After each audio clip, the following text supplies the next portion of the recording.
Welcome to the mountain, guys. Glad to have you guys here. This is Shadetree Hillbilly. This is John. How do?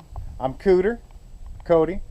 We're really glad to have you guys here. We're going to be doing a lot of different projects and stuff. Small motors, predators, go-karts, mini bikes, pretty much anything. Anything else that breaks around the property, we have to fix that stuff too. That's kind of how it goes. Nothing's easy. There's no guy to call to come help up here. But let's take a look at some of our projects. So we've got a Greyhound. I thought it was a Predator, but it's not. We're going to be putting that on a mini bike. We also have a Briggs 4-horse. Pretty old motor. I know it ran about 2 years ago. It may have sat out in the rain, as you can see, with all the rust on it, but you know, we'll bring it back to life. I've also got an old McCullough motor that runs great. It's a 32-inch bar chainsaw, and when I replaced the bar on it, I could never get the bar to tension right again. So we may end up putting that on a scooter or something, but we're gonna have a lot of fun up here. Hope you guys enjoy, and stick around. Be sure to subscribe, like, and stick around. This one here is one of the toys that John Boy got for his grandson. It's a Yerf dog, and last weekend he put a brand new Predator 212 motor on it. Now keep in mind his grandson is only 8 years old, so this motor is completely stock. It still has the governor in it, and the throttle on it is only a half throttle. He's got a stop bolt on it, so his grandson can't get too crazy with it. It's got a nice torque converter on it. We're not sure what series it is yet, but we'll figure that out for you guys and we'll let you know. It's got seat belts and everything, keep him nice and safe.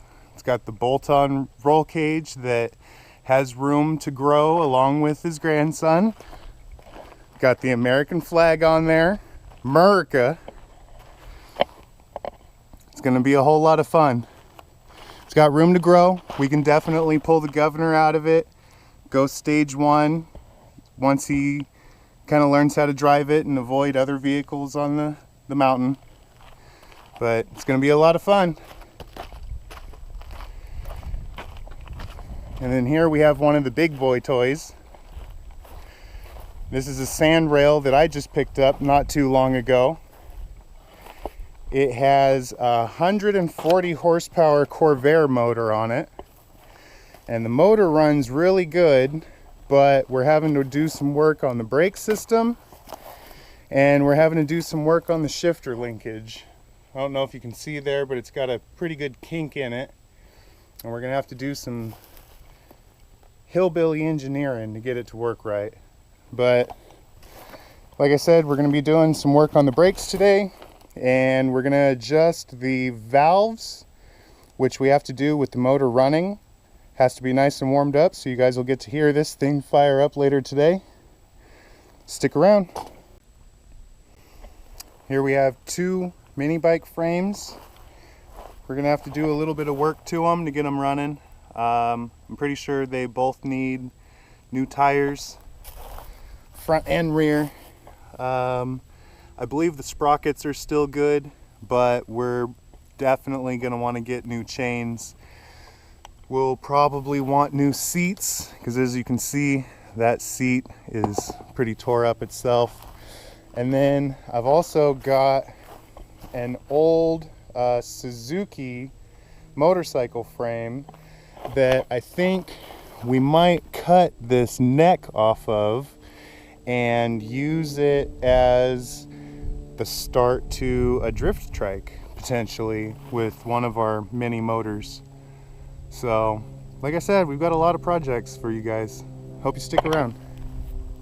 Well, here we go. We're going to go ahead and get the rail jacked up so we can get the tire off and replace the wheel cylinder.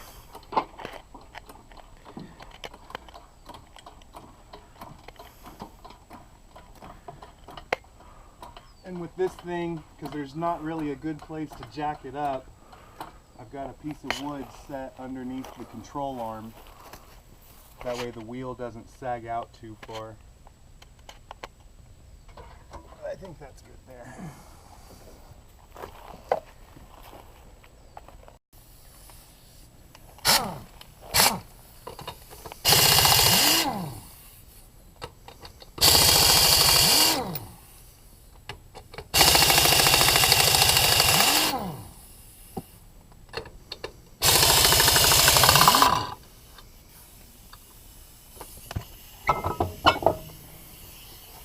Look at that nice pretty red drum.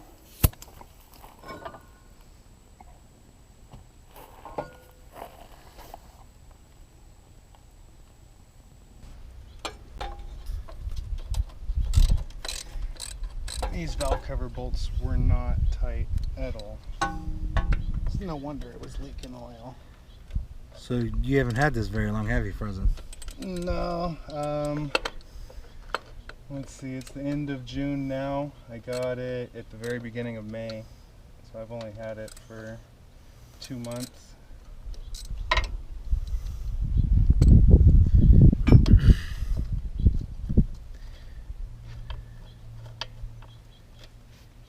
Been a work in progress. Work in progress, that's right.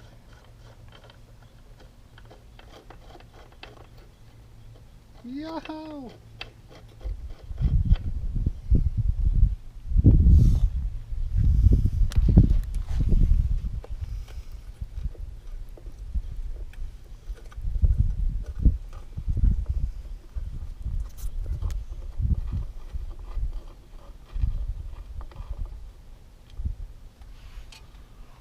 That exhaust is hot. Imagine that.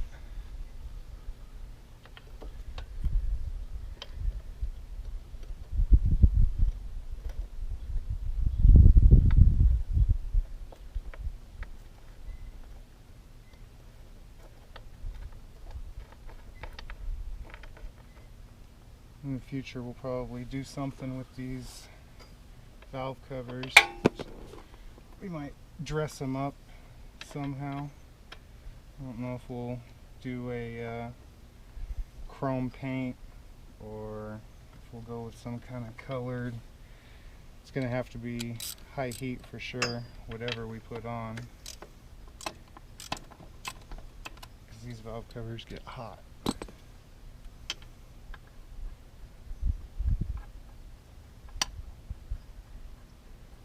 I'm burning snot out of my fingers. Ooh, there's some oil. Nice and runny because it's hot. I got a rag around here. There we go. There's one.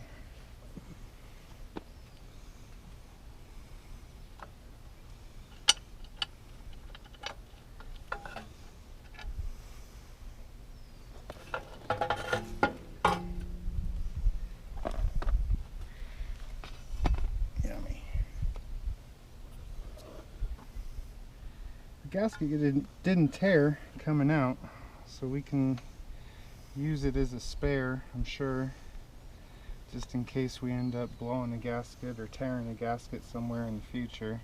I hate it when I blow a gasket. Had some chili beans last week. I thought I was going to blow a gasket. So, looks like those nuts are probably 9/16, but they could be 5/8. I think they're probably 5/8.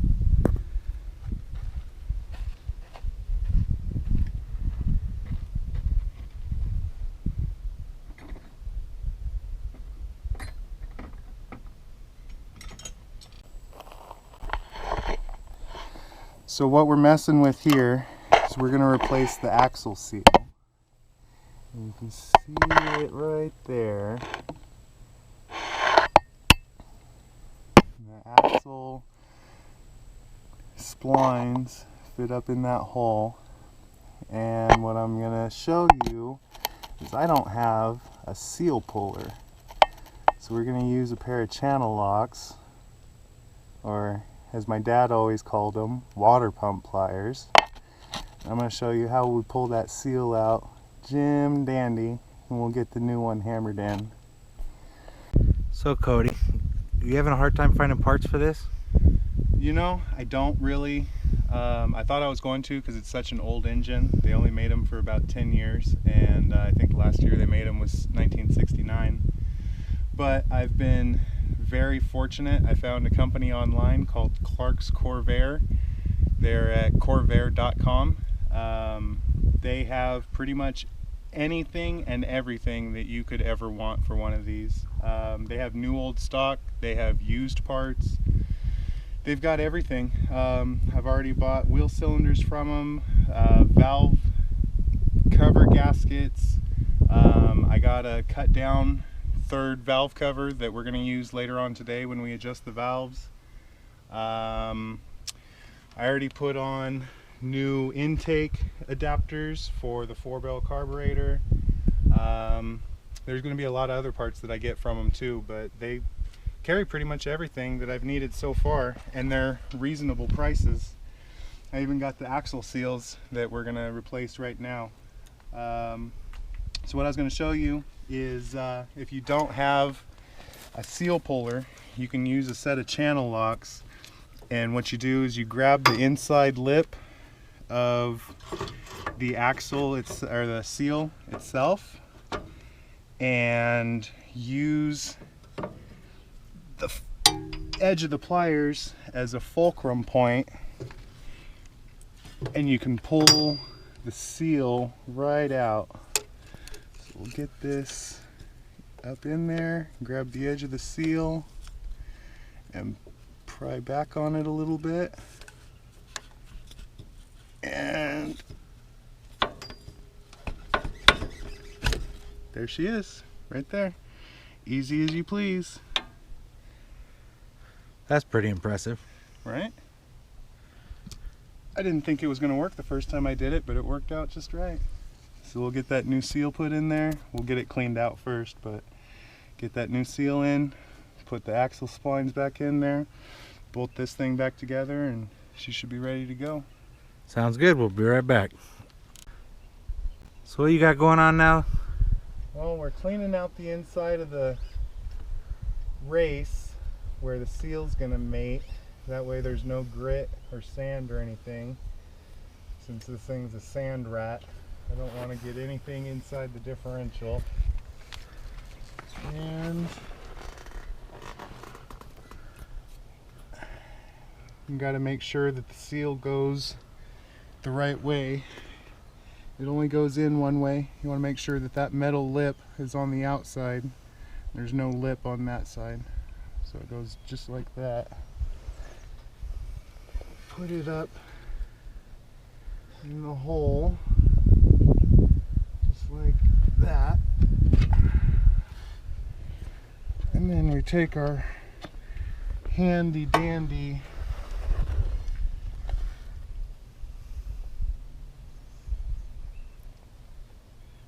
thing like that, and then the hot ass ball peen hammer.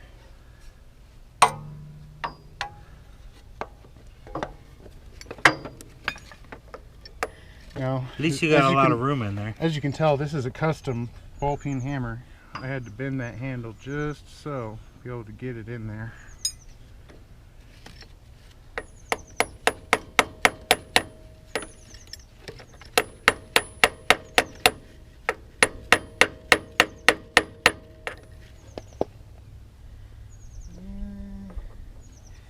Looks like she's going in a little cockeyed.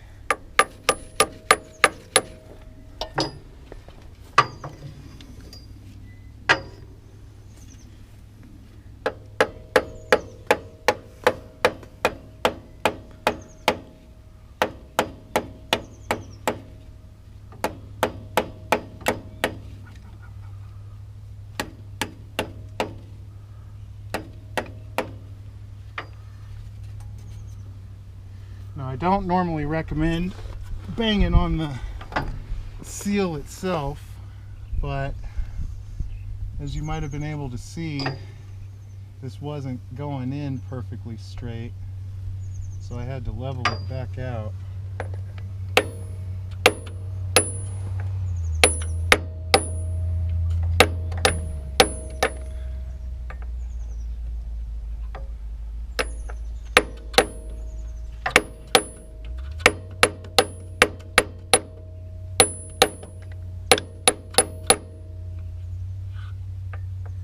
She's almost in there flush.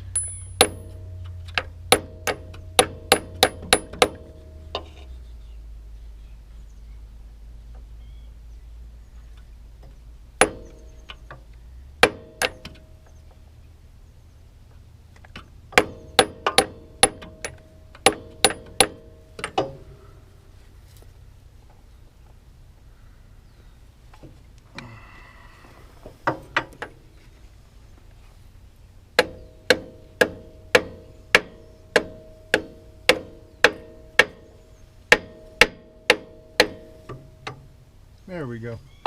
She's in there flush. Good job.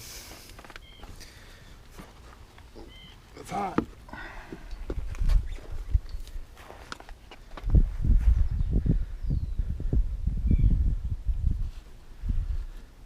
So what do we got going on next?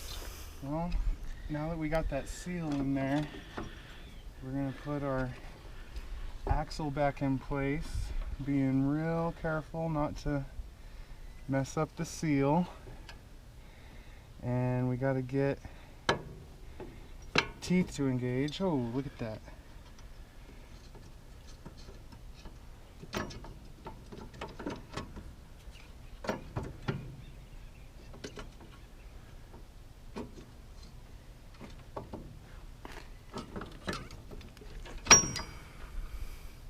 Just like that.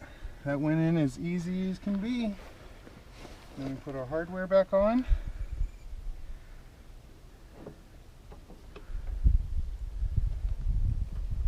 And we'll be just about ready to rock and roll.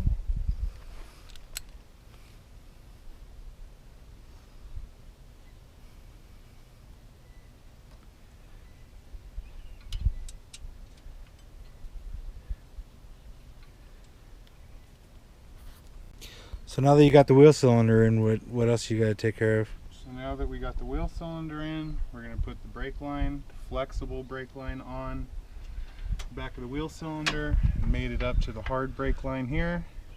And then we will bleed the brakes, and that's pretty much going to be it for the brake system. Then we'll move on to the motor.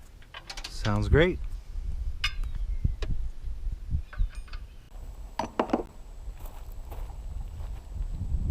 So now we're going to bleed the brakes. All right, go ahead and pump it. No, well, pump, hold it.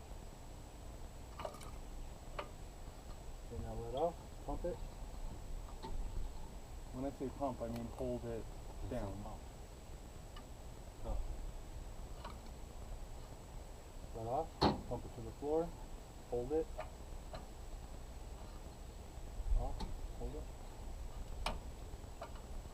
Off, hold it. Check the wood. For favor.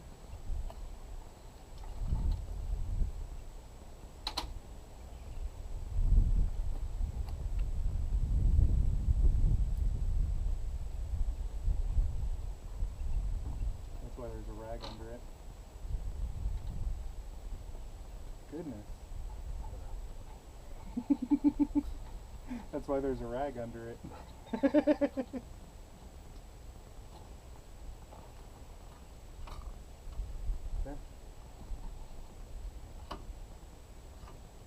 I'm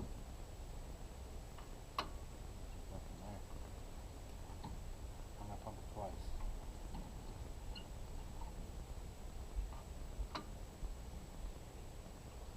It's because there's no tension. You got to put the drum on.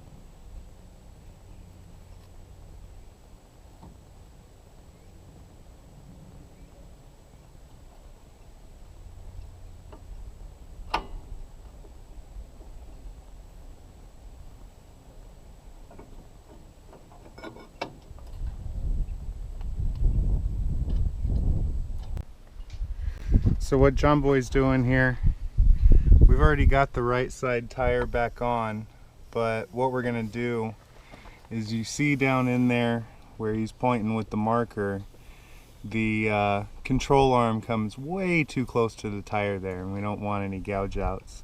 So he's gonna mark it across there, and we're gonna pull the tire off. We're going to do the same thing on the other side, grind those off, that way we don't end up with any serious tire damage. But that looks pretty good. What do you think, John Boy? I think that'll work. I think so too. You can see here on the other side, this notch right here is what we're going to take off. We're going to go from about here and take it on up nice and flat right across there and grind it off. Nothing final, right? Just brake fluid. High temp brake fluid. Yeah, I think it's silicone. Before you start, put that nub back on the, please.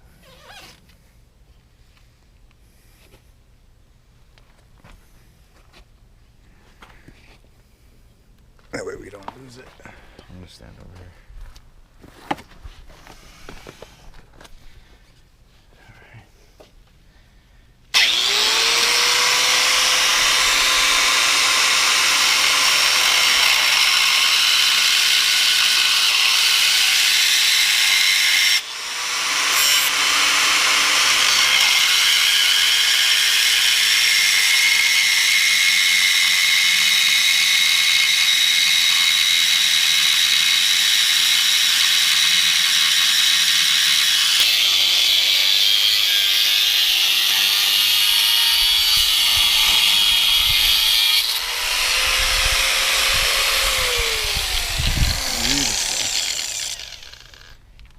Might be a little bit hot. Oh, you're gonna burn my wheel chock. What are you doing?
I think that'll work.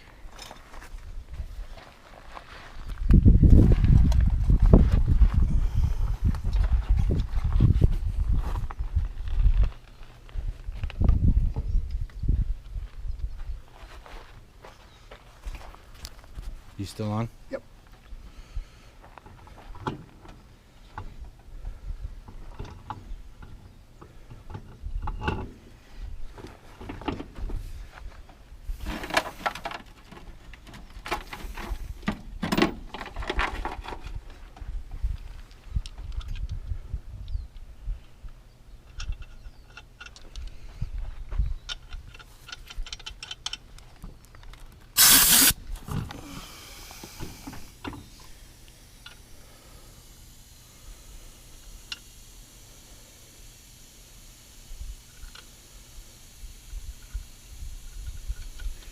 Got a loose stud. For a minute. Yep.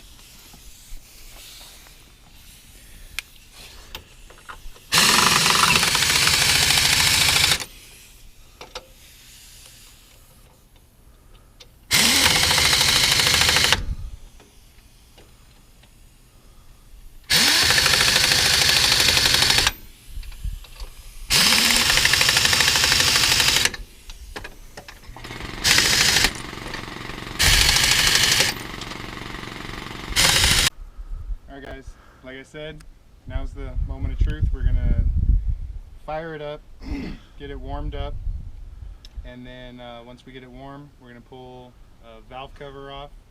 We gotta do both sides, but we can only do one side at a time. We're gonna slap on a cut down valve cover. I'll show that to you in a minute. that does is when you put the cut down valve cover on it, it keeps the oil flowing back into the push rod tubes, and that way you don't make a big old mess. But here we go. We're gonna see if this thing starts up. It's been a few weeks, so computer choked, and moment of truth.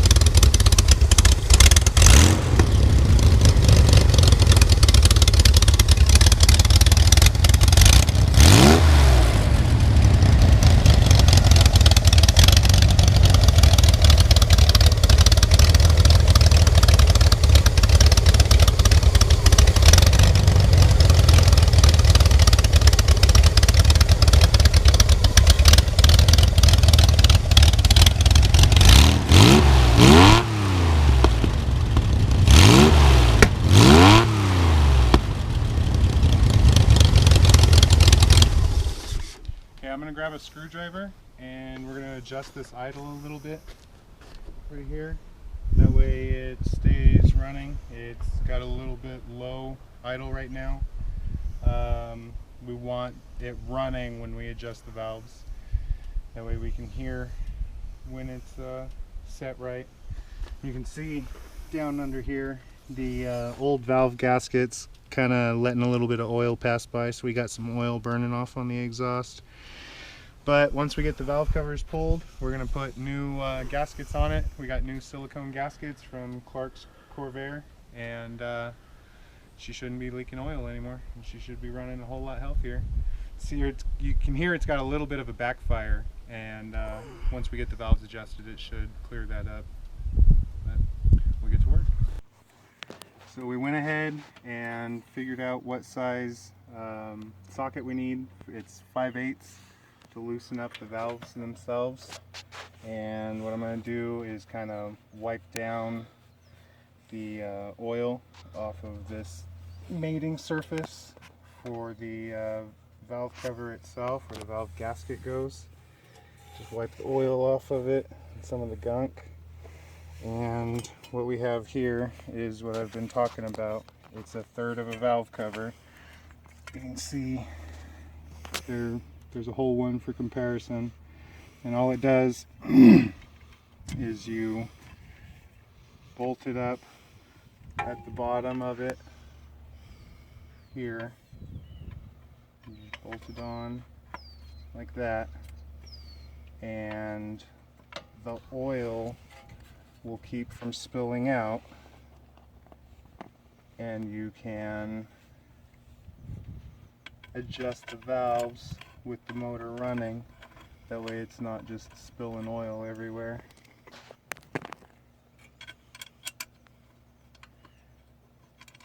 Bolt started by first.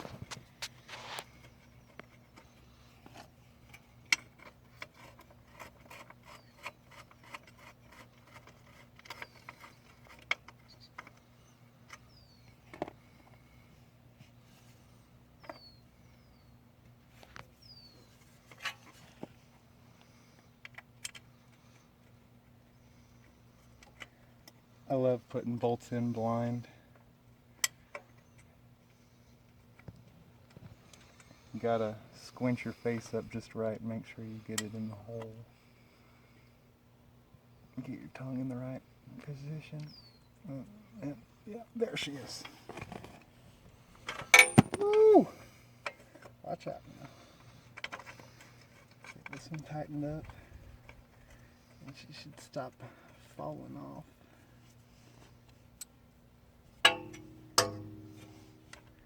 And this exhaust is still hot, mind you.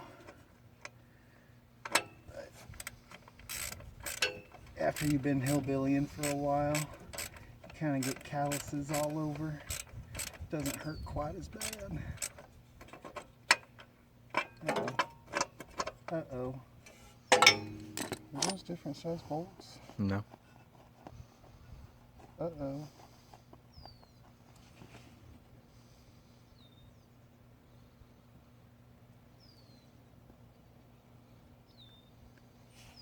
valve cover just thicker? The old one?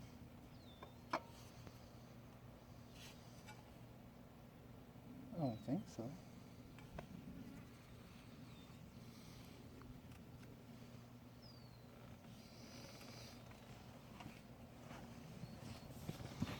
It's getting tight. And it shouldn't be getting tight, but it's not a good sign.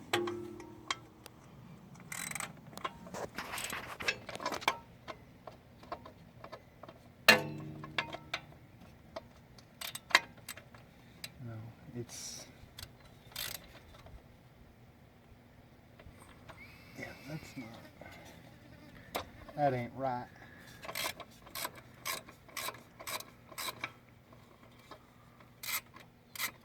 Ew!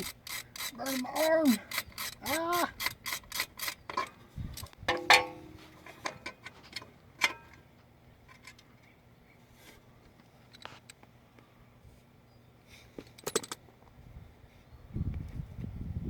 Same size.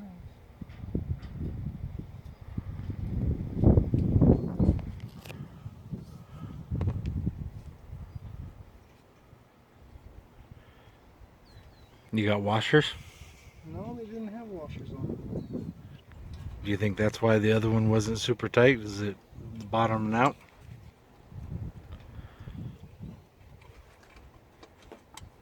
I don't rightly know. I know this pig's gonna smoke when I start it up again. Got oil all over the exhaust again.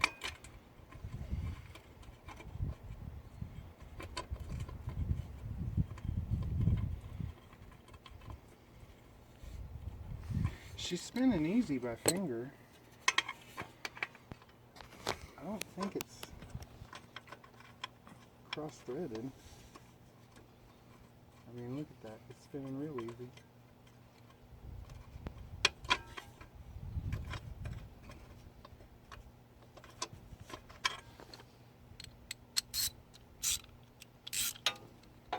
See if the front one's the same way.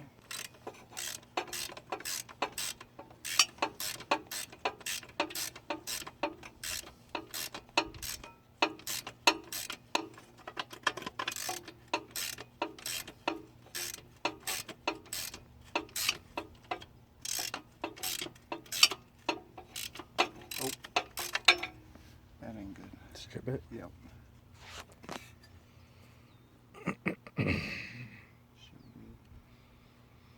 Cut. So we had a little bit of a problem. We, well, I Thought say you we. stripped it.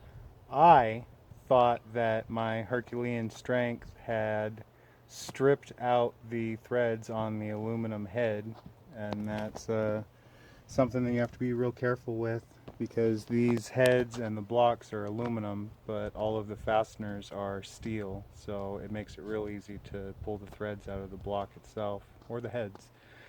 Instead, what I did was I broke the bolt off in the head, which is always fun. Luckily, I have a bolt extractor, so we're going to pull that out and see if we can get the shank of this bolt back out without doing any damage to the head.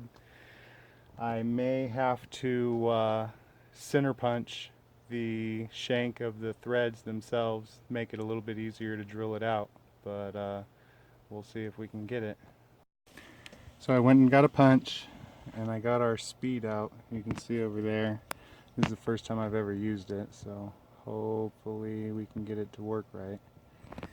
But what I'm going to do, I'm going to hold this punch right in the center of that, get it tapped in there, and we'll drill her out, see if we can't get it backed out. You know how it goes.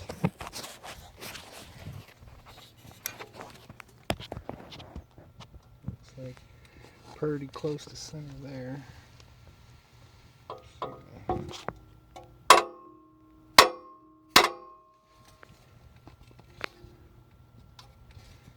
Close enough.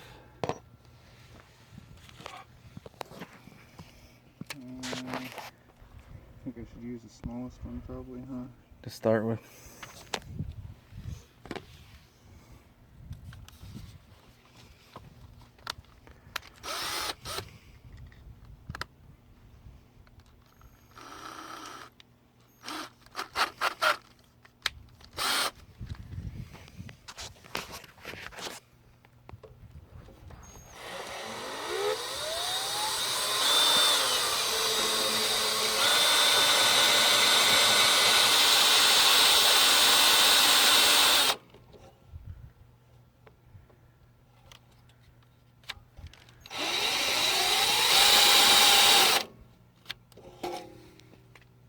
That's the drill side, isn't it?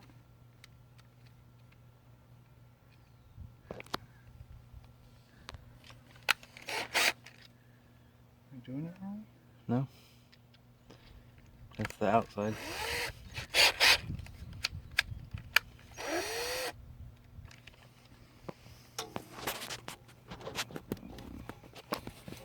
Put some weight into it.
Alright guys, I pulled the exhaust off so we can get a better look underneath here, and we put the valve cover back on just for the day so that way we don't get any dust or anything that blows up in here.